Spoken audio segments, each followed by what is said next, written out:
Selamat pagi, selamat hari Minggu Jemaat Every Nation Makassar dimanapun Bapak Ibu Saudara berada.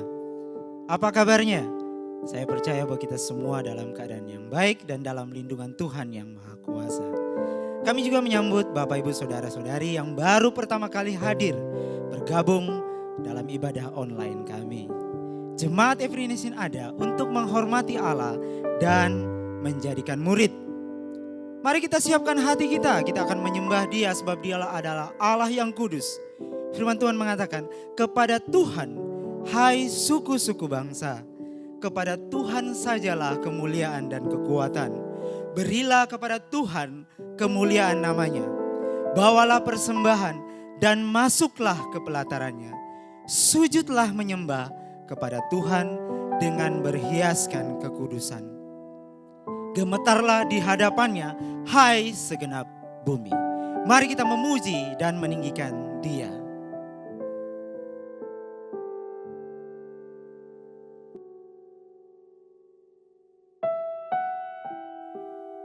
Kami sembah Engkau Tuhan,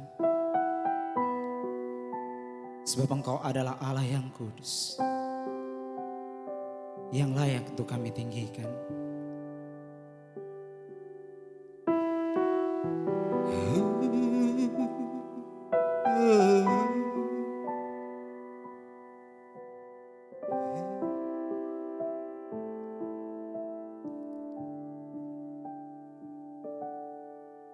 Ku datang Tuhan dalam hadirat-Mu, berhiaskan kekudusan. Seluruh surga sujud menyembah-Mu, ku tersungkur dan berseru.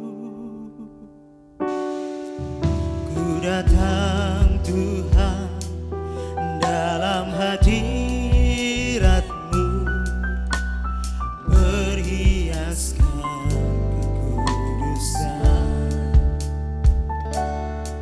Seluruh surga sujud menyembah-Mu, ku tersungkur dan berseru.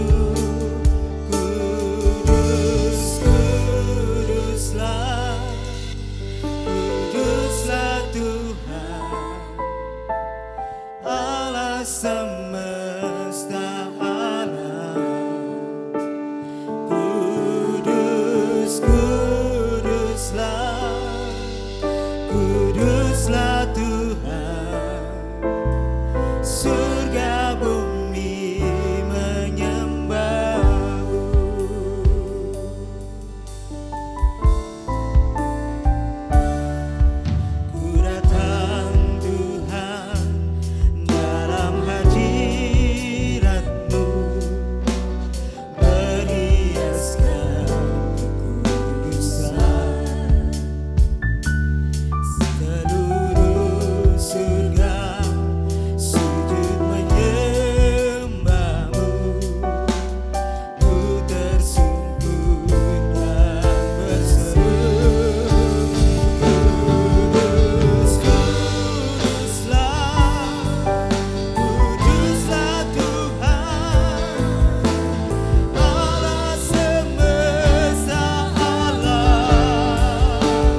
Biar surga bumi sujud menyembah Engkau, Allah yang kudus, Allah semesta alam, Allah yang berkuasa.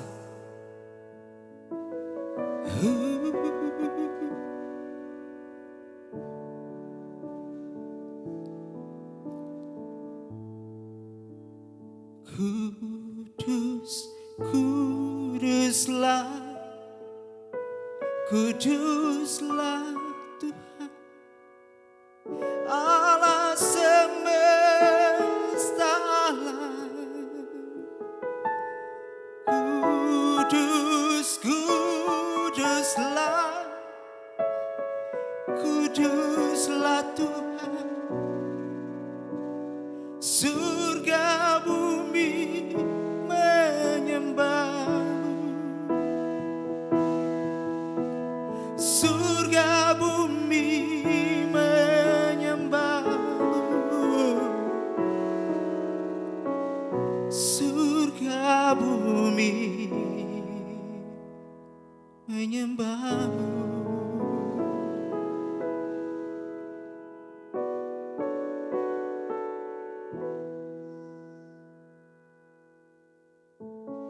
Biar surga bumi menyembah Engkau, Tuhan. Kami bersyukur padamu, Tuhan. Karena begitu besar kasih-Mu, begitu besar anugerah-Mu bagi kami. Engkau memberikan anak-Mu yang tunggal, Yesus Kristus, mati di atas kayu salib untuk menebus kami, untuk menyelamatkan kami.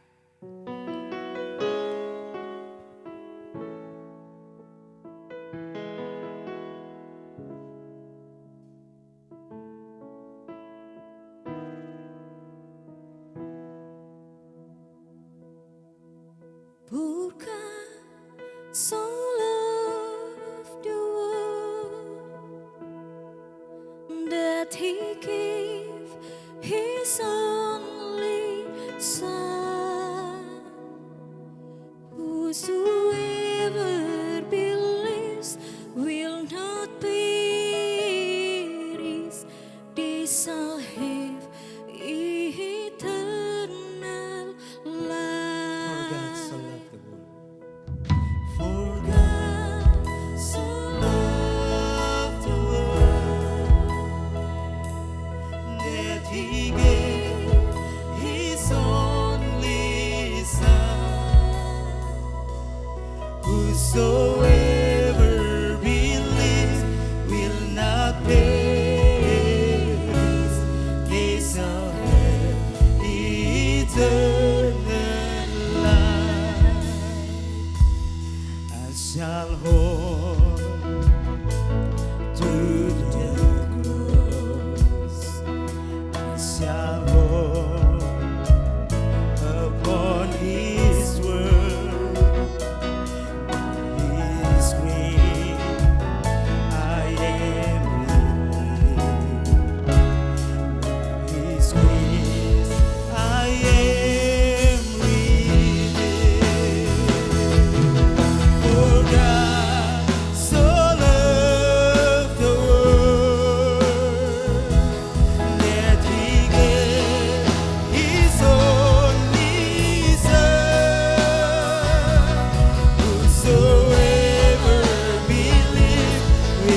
Terima kasih untuk kasih-Mu,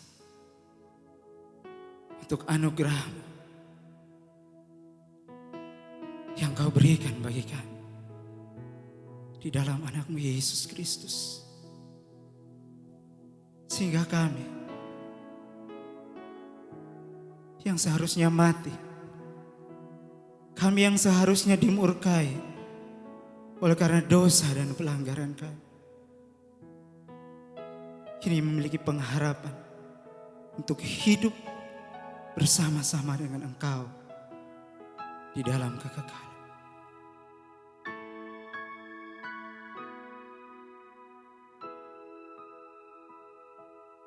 By His precious blood, I have been set free for the glory of Jesus' name. I surrender all to Christ alone. In Jesus, I am saved by His praises, by His precious blood.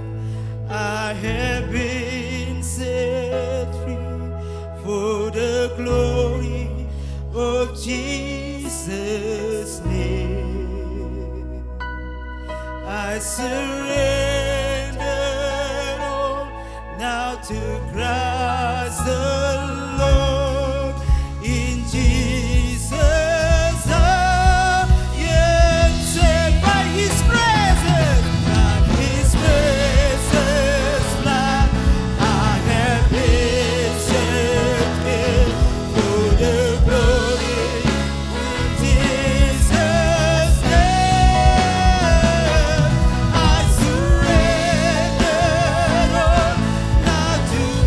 Christ alone. In Jesus, I am saved by His presence, His precious blood. I have been set free for the glory of Jesus' name. I surrender all now to Christ alone. In Jesus, I am saved. Jesus. Hanya di dalam Yesus Kristus kami diselamatkan. Terima kasih Tuhan. Terima kasih untuk Yesus Kristus yang telah Kau berikan bagi kami. Terpujilah nama-Mu, dulu, sekarang, sampai selama-lamanya. Kami sembah Engkau, kami muliakan nama-Mu, sebab hanya Engkau yang layak untuk kami tinggikan. Terima kasih Tuhan. Terpujilah nama-Mu dulu, sekarang, sampai selama-lamanya. Di dalam nama Yesus Kristus kami naikkan ucapan syukur kami. Amin. Amin. Tuhan kita besar kasih-Nya. Amin saudara. Dia memberikan bahkan anaknya yang tunggal untuk menyelamatkan kita. Sesuatu yang sangat berharga bagi Dia. Dia rela untuk menyerahkan, untuk memberikan kepada kita apapun untuk menyelamatkan kita. Supaya kita tidak terhilang selama-lamanya, tidak binasa di dalam murkanya selama-lamanya. Tetapi kita bisa mendapatkan kehidupan yang kekal. Hidup yang penuh damai sejahtera dan sukacita bersama-sama dengan Dia. Allah kita begitu besar kasih-Nya. Namun seringkali sulit bagi kita untuk percaya bahwa kita dikasihi oleh Allah. Ya kan? Kadang-kadang ketika kita mungkin mengalami tantangan di dalam kehidupan kita, mengalami satu situasi yang sulit di dalam kehidupan kita, dan mungkin kita mulai berpikir, dosa apa yang saya lakukan? Atau mungkin ada satu dosa yang memang kita lakukan, kesalahan yang jelas kita lakukan, dan kemudian kita mulai meragukan, apakah Tuhan mengasihi saya? Karena saya baru melakukan sesuatu yang jahat, sesuatu yang salah, sesuatu yang tidak berkenan kepada Tuhan. Semua keraguan-keraguan itu sering muncul di dalam kehidupan kita. Jadi tidak mudah untuk percaya bahwa Allah begitu mengasihi kita. Tapi faktanya Allah sangat mengasihi kita, begitu besar kasihnya kepada kita. Nah, karena itu kita akan belajar kembali, kita akan kembali berfokus untuk merenungkan dan mendengarkan terus tentang kasih karunia Allah yang besar ini kepada kita semuanya. Tidak habis-habisnya, mungkin setiap hari, setiap minggu, hampir setiap minggu kita mendengar firman Tuhan tentang kasih karunia Allah. Tetapi tidak apa-apa. Karena memang kita perlu untuk terus mendengarkan Injil itu. Terus mendengarkan Injil kasih karunia berulang-ulang. Karena kadang-kadang sulit bagi kita untuk percaya bahwa kebenaran ini terlalu baik untuk dipercaya kelihatannya. Sulit bahwa ada yang namanya kasih karunia seperti ini. Dan dalam beberapa minggu ke depan kita akan terus membicarakan mengenai kasih karunia Allah ini. Apa yang dilakukan oleh Allah yang berkasih karunia ini, yang kaya dengan kemurahan ini kepada kita semuanya. Dan judul seri firman kita berikan judul Proof, bukti tentang kasih karunia Allah di dalam kehidupan kita.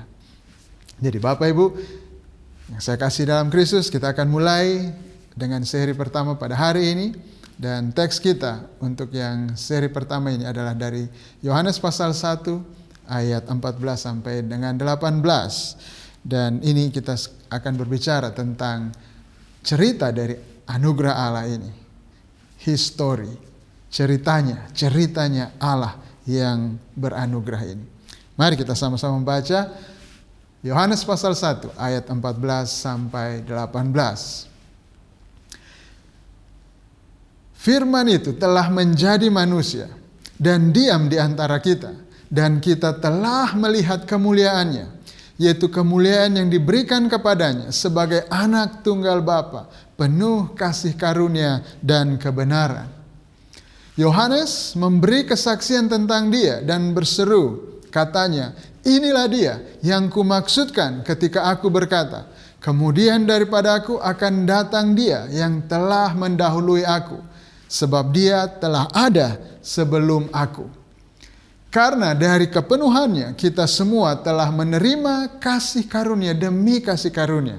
Sebab hukum Taurat diberikan oleh Musa, tetapi kasih karunia dan kebenaran datang oleh Yesus Kristus. Tidak seorang pun yang pernah melihat Allah, tetapi anak tunggal Allah yang ada di pangkuan Bapa, dialah yang menyatakannya.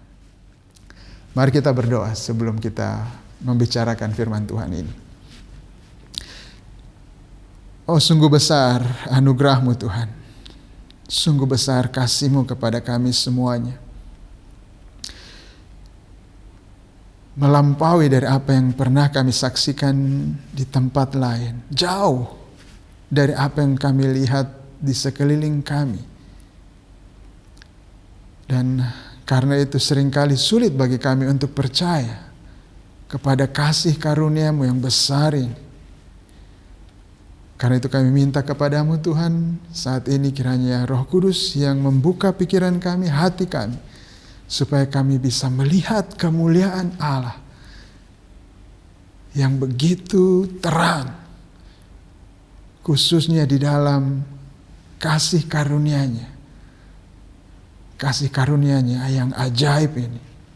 Dan supaya kami beroleh iman untuk percaya kepada Allah kami. Allah yang penuh dengan kasih karunia. Roh Kudus mengurapi pembicara yang akan menyampaikan firman Tuhan. Biarlah apa yang disampaikan itu penuh dengan kuasa untuk merubah hati, untuk merubah kehidupan setiap kami yang mendengar. Dan kami yang mendengarnya pun, biar firman ini tertulis dalam hati kami, sehingga kami lebih mengenal Engkau, Allah kami. Allah yang kaya dengan anugerah. Dan kami boleh meletakkan kepercayaan kami, iman kami sepenuhnya kepadamu saja. di dalam nama Yesus Kristus. Amin. Bapak Ibu Saudara yang saya kasihi, ayat yang baru kita baca tadi tentang Yesus Kristus, dan dikatakan bahwa tidak ada seorang pun yang pernah melihat Allah di ayat yang 18 tadi, tidak ada seorang pun yang pernah melihat Allah. Tetapi Dia, Yesus Kristus, yang adalah anak tunggal Allah, yang ada di pangkuan Bapa, Dialah yang menyatakannya. Jadi Yesus Kristus adalah penyataan Allah yang penuh. Karena tidak ada satu orang pun yang melihat Allah. Sepanjang perjanjian lama, Allah memang menyatakan dirinya kepada nabi-nabinya, kepada orang-orang tertentu. Namun kita melihat bahwa pernyataan Allah kepada semua orang-orang di dalam perjanjian lama itu bukanlah Allah sebagai substansi, sebagai hakikatnya Allah yang mereka lihat. Mereka hanya melihat pernyataan ataupun gambaran dari Allah. Sehingga kadang-kadang dikatakan sebagai malaikat Tuhan. Atau seperti Musa melihat seperti semak yang menyala. Tetapi hanya ada satu yang melihat Allah, yang mengenal Allah. Dan Dia adalah Yesus Kristus. Dan Dia adalah Allah. Seperti yang kita baca tadi, Dia adalah Allah yang menjadi manusia. Dan karena itu Dialah yang menyatakan Allah secara penuh kepada kita. Kalau kita mau mengetahui atau mengenal Allah, kita mesti pergi mengenal Yesus Kristus. Karena Dialah Allah yang menjadi manusia, yang menyatakan dirinya. Ya. Kemudian kita lihat bahwa firman ini, ya, Allah sendiri telah menjadi manusia dan diam di antara kita, dan kita telah melihat kemuliaannya. Kemuliaan sebagai anak tunggal Bapa, penuh kasih karunia dan kebenaran. Itu sebabnya dikatakan bahwa Yesuslah pernyataan Allah yang penuh. Kenapa? Karena di dalam Kristus, di situ kelihatan, di situ ada kemuliaan Allah. Nah, tapi jangan kita berpikir bahwa kemuliaan Allah di dalam Yesus adalah ketika orang melihat fisik daripada Yesus Kristus. Dan bagi kita sekarang yang tidak memiliki kehormatan untuk melihat Yesus secara fisik, kita tidak bisa melihat kemuliaan Allah. Tidak demikian, sebab firman Tuhan ini yang kita baca ditulis oleh Yohanes kepada orang-orang yang tidak melihat Yesus secara fisik. Dan dia mengatakan bahwa kemuliaan Allah itu bisa kita lihat di dalam Kristus. Jadi kemuliaan Kristus bukan terlihat pada tubuh fisiknya, tetapi kita bisa melihat kemuliaan Allah di dalam Kristus itu di dalam kehidupan Kristus, di dalam perkataannya, di dalam perbuatannya. Siapa Kristus itu? Bagaimana karakternya? Di situ kita bisa melihat kemuliaan Allah. Bukan dengan melihat Dia secara fisik. Kita tidak melihat kemuliaan Kristus karena kita tahu bentuk hidungnya seperti apa, karena kita tahu rambutnya panjang seperti apa, tingginya sebagaimana, bentuk badannya seperti apa, kurus atau gemuk. Bukan itu kemuliaan Allah. Tapi kemuliaan Allah dapat kita lihat melalui apa yang dilakukan oleh Kristus. Apa yang dikatakan oleh Kristus. Di situ kita bisa melihat kemuliaan Allah. Dan seperti yang kita baca tadi, bahwa aspek daripada kemuliaan Allah yang sangat terang adalah kasih karunia-Nya. Di ayat 14 tadi kita telah melihat kemuliaannya sebagai anak tunggal Bapa, penuh kasih karunia dan kebenaran. Kemuliaan Dia sebagai anak tunggal Bapa, sebagai gambar yang penuh, yang persis dari Allah, yaitu Dia penuh kasih karunia. Kasih karunia ini adalah puncak daripada kemuliaan Allah. Kalau kita mau mengenal Allah, kalau kita mau melihat betapa mulianya Allah, Allah menyatakan itu kepada kita melalui kasih karunia-Nya. Nah, kita akan belajar lebih lagi mengenal tentang kasih karunia Allah ini. Apa yang dimaksud dengan kasih karunia? Kasih karunia berarti apa? Kebaikan yang cuma-cuma kepada orang-orang yang tidak berhak. Ya, kalau kita misalnya membaca di Efesus pasal 2 ayat 4-5, Rasul Paulus mengatakan, tetapi Allah yang kaya dengan rahmat, oleh karena kasih-Nya yang besar yang dilimpahkannya kepada kita, telah menghidupkan kita bersama-sama dengan Kristus, sekalipun kita telah mati oleh kesalahan-kesalahan kita. Dan dia mengatakan, oleh kasih karunia kamu diselamatkan. Oleh kasih karunia kamu diselamatkan, menggambarkan tadi bahwa kita pada dasarnya mati di dalam dosa kita, tetapi dihidupkan oleh Allah. Jadi lihat di sini bahwa Allah bertindak yang baik kepada kita yang berdosa, yang tidak pantas untuk menghadapi atau untuk mengalami kebaikan dari Allah. Kita tidak berhak untuk menerima kebaikan dari Allah karena kita berdosa. Dan dikatakan kita seperti orang mati. Orang mati tidak bisa membayar apa-apa. Orang mati tidak bisa melakukan apa-apa. Dan Tuhan melakukan yang baik kepada kita bukan karena kita bisa melakukan sesuatu untuk Dia, bukan karena kita bisa membayar sesuatu untuk Dia, karena kita mati. Digambarkan seperti itu kasih karunia itu. Seperti orang mati yang mendapatkan kehidupan. Itu diberikan dengan cuma-cuma. Dan orang mati itu tidak berhak untuk mendapatkan hidup itu. Tetapi yang memberi hidup itu, Dia yang berkuasa, Dia yang berhak untuk memberikan kebaikannya kepada orang yang mati ini. Nah itulah yang disebut dengan kasih karunia. Bahwa kebaikan Allah, Allah bertindak melakukan hal-hal yang baik dengan cuma-cuma kepada orang-orang berdosa yang tidak pantas, yang tidak layak untuk dilakukan yang baik kepada mereka. Tapi Allah melakukannya tanpa menuntut pembayaran apapun dari manusia berdosa ini. Itu yang disebut dengan kasih karunia. Ya, dan ini yang jarang kita dapatkan di dunia ini. Semua yang kita lihat di dunia ini selalu dikatakan tidak ada yang gratis, begitu kan? Tetapi Allah, Dia Allah yang kaya dengan kasih karunia-Nya. Nah, mari kita lihat cerita dari anugerah Allah ini, cerita dari kasih karunia Allah ini. Sepanjang sejarah Allah ini menyatakan dirinya sebagai Allah yang berkasih karunia. Yang pertama kita bisa melihat bahwa Allah itu senantiasa mengulurkan tangannya kepada manusia yang berdosa. Ya. Kita lihat di Yohanes 1 ayat 10 dia mengatakan Ia telah ada di dalam dunia. Ini berbicara tentang Yesus Kristus dan dunia dijadikan olehnya, tapi dunia tidak mengenalnya.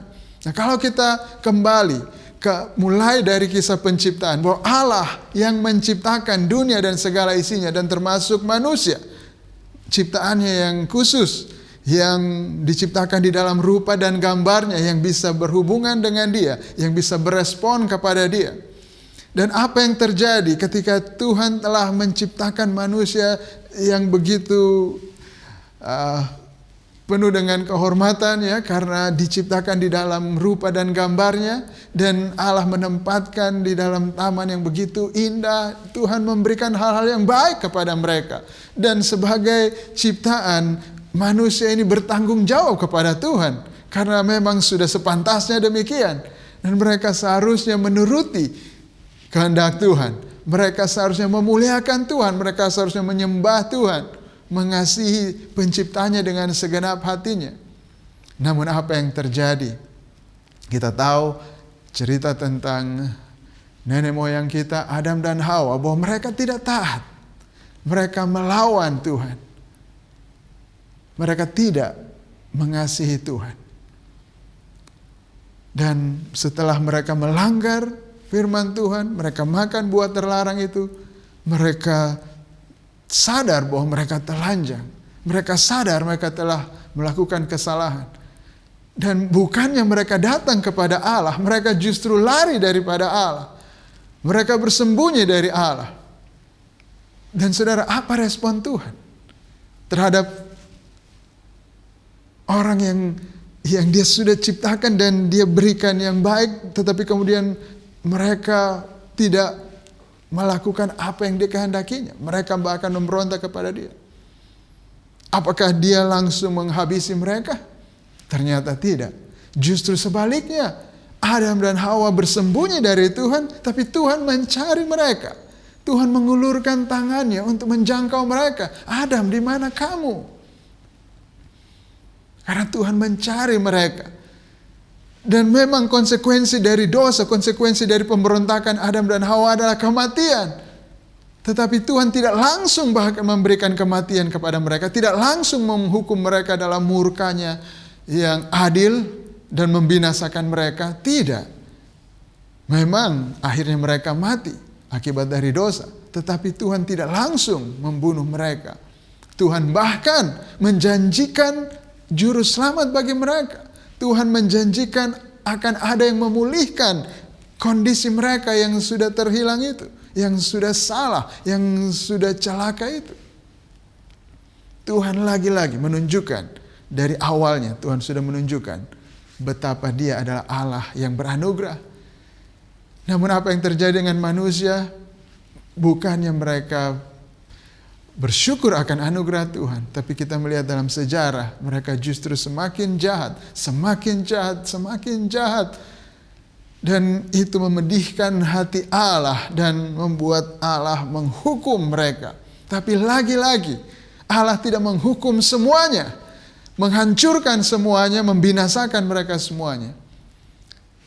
Dia adalah Allah yang beranugerah. Dia mengulurkan tangannya untuk menyelamatkan Nuh dan keluarganya. Dan setelah Nuh, apa yang terjadi? Apakah manusia kembali menjadi baik?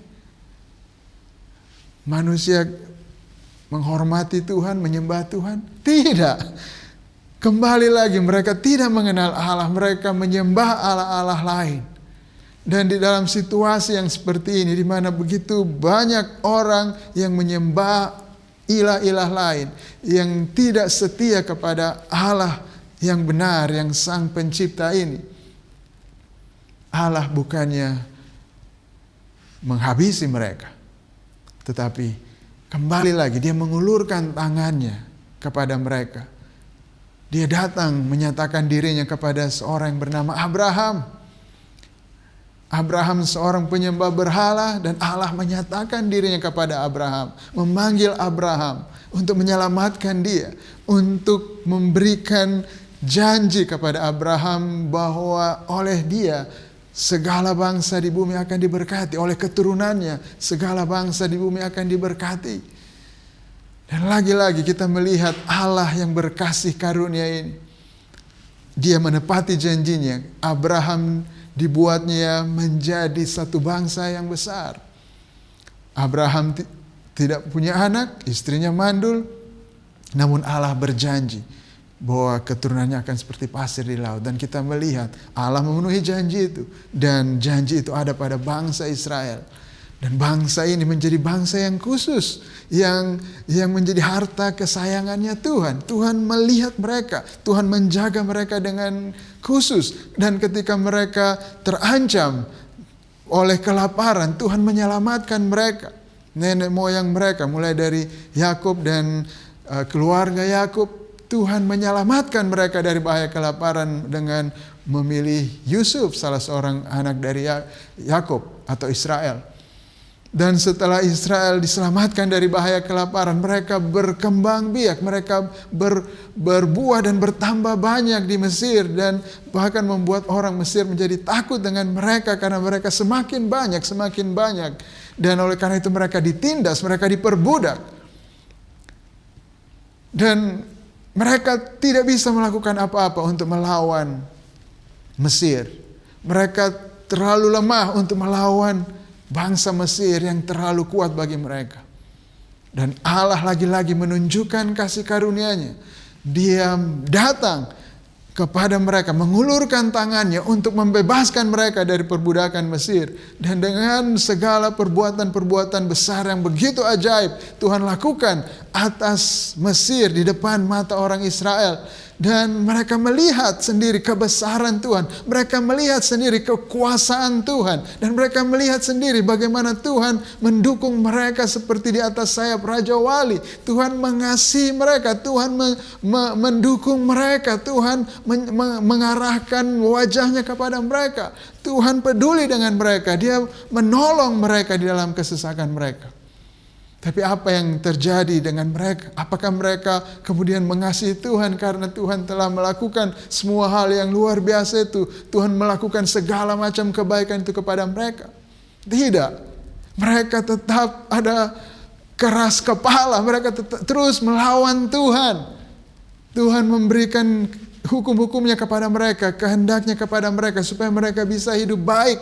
Namun mereka tidak mengasihi Tuhan. Mereka berpaling kepada ilah-ilah lain. Mereka menyembah berhala yang bukan Allah. Dan mereka senantiasa menentang Tuhan. Dan apakah Tuhan kemudian meninggalkan mereka karena mereka sudah mengalami hal yang begitu baik. Sudah mengalami anugerah Tuhan. Tetapi toh mereka terus memberontak kepada Tuhan. Apakah Tuhan meninggalkan mereka? Tidak. Tuhan terus menjangkau mereka. Tuhan mengutus orang-orangnya, mengutus nabi-nabinya kepada mereka untuk memperingatkan mereka. Namun apa yang terjadi? Bangsa ini, Israel ini, menolak nabi-nabi mereka. Bahkan mereka bunuh nabi-nabi mereka. Orang-orang diutus oleh Tuhan, dibunuh oleh Tuhan. Bagaimana Tuhan berespon dengan itu semuanya? Terhadap bangsa yang keras kepala ini. Ada 400 tahun Tuhan tidak mengutus nabi-nabinya. Tuhan tidak berbicara kepada mereka. Dan saat itu mungkin kita mengatakan, kelihatannya kasih karunia itu sudah cukup. Anugerah itu sudah cukup banyak untuk Israel dan mereka tetap adalah bangsa yang keras kepala, yang tegar tengkuk, yang terus melawan Tuhan. Kasih karunia itu sudah selesai sampai di situ saja. 400 tahun tidak ada nabi. Tuhan tidak mengutus seorang pun kepada mereka. Apakah ini tanda daripada akhir dari anugerah Tuhan? Ternyata tidak. Setelah Tuhan mengutus nabi-nabinya dan bahkan nabi-nabinya, utusan-utusannya ditolak dan bahkan sebagian dari mereka dibunuh, Tuhan tidak kapok. Tuhan tidak tobat dengan itu, bukan. Tapi justru kali ini dia bukan mengutus nabi, tetapi dia mengutus anaknya yang tunggal. Dia sendiri datang menjadi manusia. Itu yang baru kita baca di dalam ayat firman Tuhan kita hari ini. Bahwa firman itu telah menjadi manusia. Dan dia tinggal di tengah-tengah kita. Allah mengutus anaknya. Ayat 11. Ia datang kepada milik kepunyaannya. Yohanes 1 ayat 11. Tetapi orang-orang kepunyaannya itu tidak menerimanya. Anak tunggalnya yang dia utus ternyata diperlakukan sama oleh orang Israel. Mereka seperti nabi-nabi yang mereka bunuh. Sekarang anak tunggal Allah sendiri, yang Allah sendiri yang menjadi manusia pun ditolak oleh mereka. Padahal dialah yang menciptakan mereka. Dialah yang menebus mereka. Mereka adalah miliknya. Tapi orang-orang kepunyaan itu tidak menerima dia. Nah, apa yang Tuhan lakukan? Apakah anugerah itu selesai, berhenti di situ? Bahwa dia sudah menjadi manusia dan mereka tidak mau menerima dia, mereka tetap menolak dia. Apa yang Tuhan lakukan? Dengan menjadi manusia. Hanya sebatas menjadi manusia, memberikan pengajaran, memberikan nilai-nilai moral kepada mereka, dan setelah itu selesai. Karena mereka tidak mau mendengarkan dia, ya sudah cukup, saya sudah datang menjadi manusia, tapi kamu tetap menolak, ya sudah, selesai. Tidak sampai di situ kan. Kita tahu untuk apa dia menjadi manusia. Adalah untuk menyelamatkan manusia yang berdosa. Roma pasal 8 ayat 3 mengatakan, sebab apa yang tidak mungkin dilakukan hukum Taurat karena tak berdaya oleh daging, telah dilakukan Allah dengan jalan mengutus anaknya sendiri dalam daging, yang serupa dengan daging, yang dikuasai dosa karena dosa. Ia telah menjatuhkan hukuman atas dosa di dalam daging. Jadi sewaktu anaknya ini ditolak, sewaktu anak tunggal Allah ini, firman yang telah menjadi manusia, Yesus Kristus ini ditolak, dia dianiaya dan bahkan dibunuh, mati di atas kayu salib, diperlakukan dengan jahat oleh milik kepunyaannya itu. Allah bukannya menghukum atau meninggalkan sepenuhnya orang-orang itu. Tapi justru di dalam semuanya itu ternyata Allah menyelamatkan orang-orang berdosa. Dengan kematian Kristus, dengan dia dianiaya, dia disalibkan, mati di situ. Itu ternyata adalah cara Allah untuk menyelamatkan orang berdosa. Bahwa semuanya itu seperti dikatakan bahwa Allah sendiri menjadi daging karena manusia tidak bisa menyelamatkan diri sendiri. Hukum Taurat tidak mungkin menyelamatkan manusia. Semua ajaran-ajaran moral tidak mungkin menyelamatkan manusia yang berdosa ini. Mereka terus-menerus menolak Tuhan. Hati mereka adalah hati yang keras, tegar tengkuk. Mereka mati di dalam dosa mereka. Sehingga hukum Taurat, ajaran-ajaran moral tidak bisa menyelamatkan mereka. Tidak bisa membuat mereka lepas dari dosa dan hukuman yang jatuh ke atas dosa itu. Satu-satunya jalan untuk menyelamatkan manusia yang berdosa ini adalah bahwa Allah menjadi sama seperti manusia. Dan kemudian dia mengambil dosa mereka dan menjatuhkan hukuman ke atas dirinya di dalam rupa manusia itu, di dalam daging itu. Dia menjatuhkan hukuman atas dosa di situ. Dan dengan demikian dia menyelamatkan umatnya, orang-orang berdosa ini. Roma 8 ayat 1 mengatakan, demikianlah sekarang tidak ada penghukuman bagi mereka yang ada di dalam Kristus Yesus. Komplit pekerjaan anugerah Tuhan. Dia bukan hanya sekedar menolong ala kadarnya. Dia bukan hanya sekedar menjangkau, mengulurkan tangannya dan berharap ada yang mau mengambil tangannya, memegang tangannya dan kemudian dia bisa menyelamatkan mereka. Tidak. Bukan hanya sampai di situ, dia mengulurkan tangannya dalam artian dia menjangkau mereka dan bertindak dengan penuh atas mereka. Dia bertindak sampai menyelamatkan mereka. Seperti yang kita lihat, bahwa dia tidak setengah-setengah, dia melakukannya sampai selesai, sampai tidak ada lagi penghukuman. Apa yang dilakukan Allah adalah menyelamatkan. Bukan hanya sekadar memberikan jalan keselamatan. Bukan hanya sekadar memberikan peluang bagi manusia untuk diselamatkan. Tetapi dia benar-benar secara aktual menyelamatkan orang berdosa. Tidak ada penghukuman lagi di dalam Yesus Kristus. Karena sudah selesai penghukumannya. Semuanya sudah selesai. Sudah ditanggung. Itu anugerah Allah. Allah yang beranugerah tidak setengah-setengah. Dia melimpahkan anugerah yang begitu kaya, yang tidak ada batasnya. Bahkan digambarkan tadi seperti yang kita baca di ayat yang sebelum-sebelumnya, Efesus 2 ayat 5 dan seterusnya mengatakan bahwa seperti orang mati yang dia hidupkan kembali. Dia bertindak untuk menghidupkan. Dia bukan hanya memanggil dan berharap orang mati itu mau melangkah. Tidak. Orang mati tidak bisa berbuat apa-apa. Tapi Allah ini Allah ini yang secara pasti dengan kekuasaannya, anugerahnya yang berdaulat itu, anugerahnya yang bebas ini, dia berikan kehidupan itu kepada orang mati ini, dan orang mati ini hidup. Itu yang dilakukan oleh Allah. Dia datang menyelamatkan kita orang berdosa dan kita selamat. Tidak sedikit pun tergantung kepada kita. Tidak ada 1% pun tergantung kepada kita. Semuanya dilakukan oleh Allah. Dia memberikan kepada kita keselamatan. Dia menyelamatkan kita dengan tangannya sendiri, dengan usahanya sendiri, dengan pekerjaannya sendiri. Itu anugerah Allah.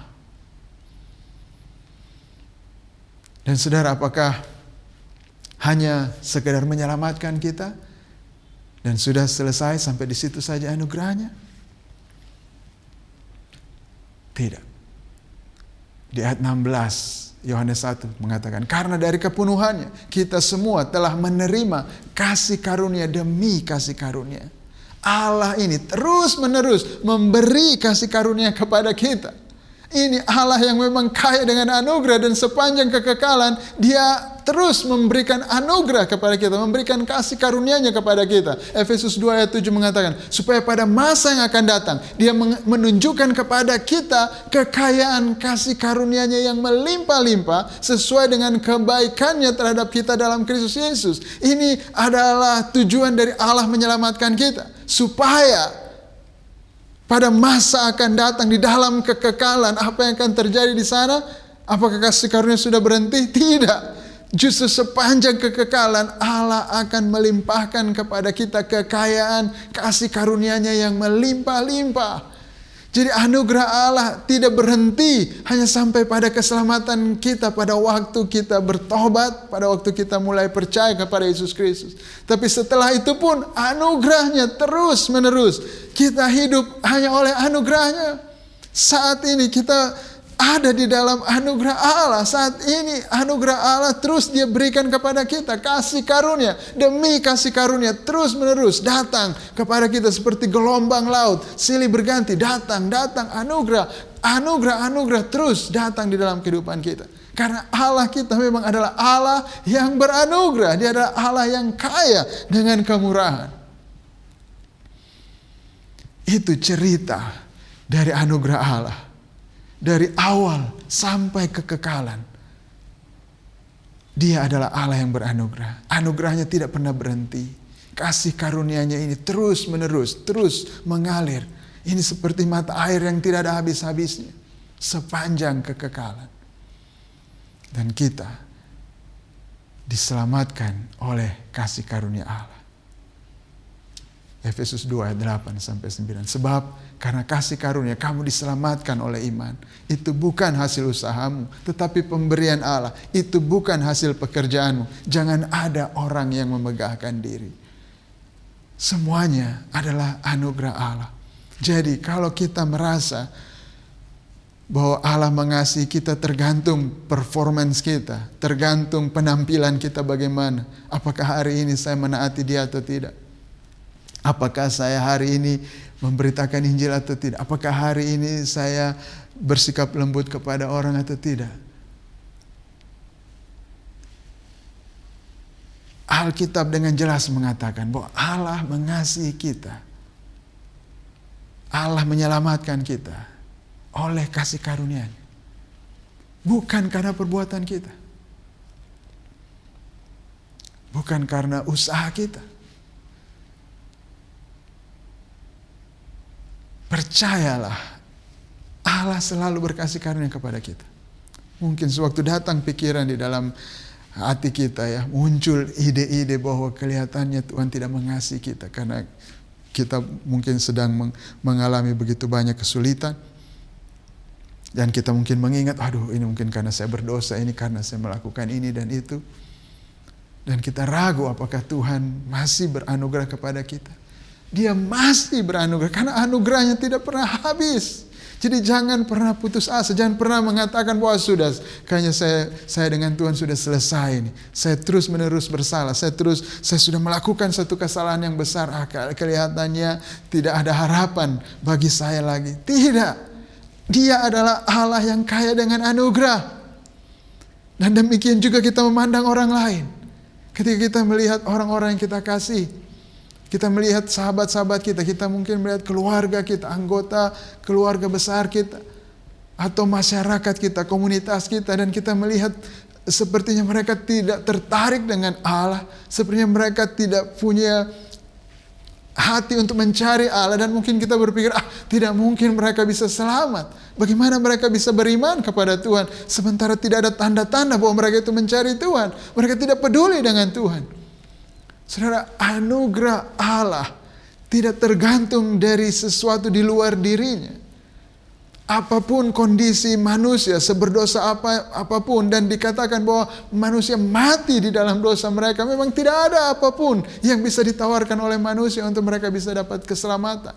Tapi Allah yang kaya dengan anugerah, memang Dia sendiri memberikan anugerahnya, Dia sendiri bertindak untuk menyelamatkan. Jadi mari kita tetap berharap, kita percaya bahwa Allah menyelamatkan.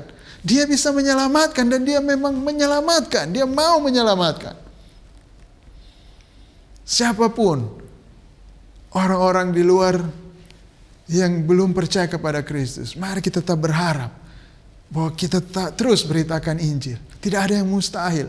Ini bukan tergantung mereka. Ini bukan tergantung apakah mereka punya hati yang mencari Tuhan atau tidak. Apakah mereka punya hati yang baik atau tidak. Tidak ada. Semua orang mati di dalam dosanya. Tapi semuanya tergantung pada kasih karunia Allah. Jika Allah berkenan untuk menyelamatkan, Dia akan selamatkan. Dan orang itu pasti selamat. Mari kita bersukacita dengan mengenal Allah kita, yang sudah membuktikan dirinya sebagai Allah yang berkasih karunia. Sepanjang sejarah Dia telah menunjukkan bahwa Dia adalah Allah yang berkasih karunia, Allah yang terus memberikan anugerahnya, yang tidak pernah terbatas, yang tidak pernah mengatakan, sudah cukup anugerah saya, sudah tidak ada lagi dan sekarang datang penghukuman. Dia adalah Allah yang senantiasa memberikan anugerahnya. Dan ini memberikan kita pengharapan untuk terus maju, untuk terus berjalan bersama Allah, untuk terus semakin bersungguh-sungguh hati untuk mengikut Tuhan. Karena kita tahu bahwa Dia terus beranugerah atas kita. Dan kita bisa terus melakukan kehendak-Nya dan tidak perlu takut apakah kita gagal, apakah kita berhasil atau tidak. Tetapi kita bisa aman. Kita bisa tahu bahwa kita diterima oleh Allah. Kita berkenan di hadapan Allah. Karena Dia adalah Allah yang beranugerah. Dia kaya dengan anugerah. Dan tidak ada yang terbatas dengan anugerahnya. Dia memberikan kepada siapa yang Dia kehendaki. Dan dengan demikian kita bisa berharap. Kita bisa berharap terus kepada Dia. Kita bisa berharap orang-orang yang kita kasih diselamatkan. Kita berharap mereka yang kita jangkau, mereka bisa diselamatkan. Dan kita yang tahu Allah ini adalah Allah yang menjangkau dengan anugerahnya. Mari kita juga menjadi alatnya. Kita menjadi tangan dan kakinya untuk menjangkau orang-orang terhilang. Untuk menyelamatkan orang-orang terhilang dengan membawa berita Injil anugerah ini, Injil kasih karunia ini, supaya banyak orang dapat diselamatkan. Amin. Mari kita berdoa. Tuhan, terima kasih. Engkau Allah yang beranugerah sudah terbukti sepanjang sejarah. Kami umat manusia yang terus-menerus memberontak, terus berdosa, yang tidak memberikan apapun yang baik untuk Engkau. Namun Engkau adalah Allah yang beranugerah. Engkau tidak membalas kepada kami setimpal dengan dosa kami. Tapi Engkau terus menjangkau kami, menolong kami, mengulurkan tangan-Mu atas kami. Dan bahkan Engkau menyelamatkan kami dengan pasti. Membawa kami kepada diri-Mu.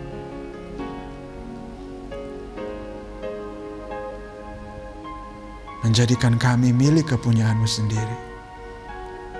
Harta kesayangan. Dan tidak ada satu orang pun yang bisa merebut kami dari tangan-Mu. Terima kasih Tuhan. Terpujilah Engkau. Dan pakai kami Tuhan. Supaya kami bisa menjadi tangan dan kaki-Mu. Untuk menunjukkan keselamatan-Mu kepada mereka yang masih belum mengenal Engkau. Pada mereka yang masih jauh dari Engkau, yang tidak percaya kepadamu. Utus kami Tuhan, pakai kami, membawa kabar keselamatan ini sampai ke ujung bumi. Di dalam nama Yesus Kristus. Amin. Bapak Ibu, kita akan memberikan persembahan kita kepada Tuhan. Dan sebagaimana Allah kita yang kita kenal, Allah yang beranugerah, Allah yang bermurah hati, kita pun ingin semua yang kita miliki, kita tahu itu berasal dari Tuhan. Itu adalah kemurahan Tuhan, kebaikan Tuhan atas kita. Dan kita mau dengan apa yang Tuhan sudah percayakan kepada kita ini, uang yang ada di tangan kita, biar ini semuanya bisa kita pakai untuk menunjukkan kepada orang-orang tentang kasih karunia Allah yang begitu besar ini. Bahwa Allah peduli dengan setiap orang. Allah menjangkau setiap orang. Allah mengulurkan tangannya ke atas semua orang. Dan dengan demikian mereka boleh melihat kepada anugerah Allah yang ajaib ini. Kemuliaan Allah yang begitu terang ini. Dan mereka boleh datang kepada Yesus Kristus untuk mendapatkan keselamatan mereka. Mari kita bawa persembahan kita di dalam doa. Tuhan, terima kasih Kau telah memberikan kepada kami hal-hal yang baik. Membuat kami berhasil di dalam pekerjaan kami, di dalam usaha kami. Sehingga kami bisa memiliki sesuatu. Semuanya adalah anugerah-Mu Tuhan. Dan kami datang membawa persembahan kami kepadamu. Tuhan, kiranya dengan persembahan kami ini,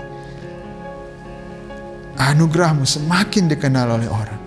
Semua orang, semakin banyak orang tahu bahwa Engkau adalah Allah yang kaya dengan anugerah. Allah yang menyelamatkan. Dan Engkau layak untuk disembah, untuk dipuja selama-lamanya. Di dalam nama Yesus Kristus. Amin. Bukan so loved the world that He gave His only Son, whosoever believes will not perish, they shall have eternal life. For God so loved the world that He gave His only Son, whosoever believes will not perish, they shall have eternal life. I shall hold to the cross. I shall hold upon His word. His grace I am redeemed. His grace I am redeemed. For God so loved the world that He gave His only Son, whosoever believes will not perish, they shall have eternal life. I shall wait upon Him. Bapak Ibu, terimalah berkat Tuhan. Allah yang kaya dengan anugerah ini telah memberkati kita semua di dalam Kristus dengan segala berkat rohani. Dan Dia akan terus melimpahkan kepada kita semuanya kasih karunia-Nya demi kasih karunia. Setiap hari, setiap saat. Seperti gelombang lautan yang terus melimpah di dalam kehidupan kita. Kebaikannya akan terus mengejar kita sepanjang kekekalan. Di dalam nama Yesus Kristus. Amin. Selamat merayakan kebangkitan Yesus Kristus. Anugerah Allah yang sempurna. Bersukacitalah di dalam Allah yang kaya dengan anugerah. Haleluya.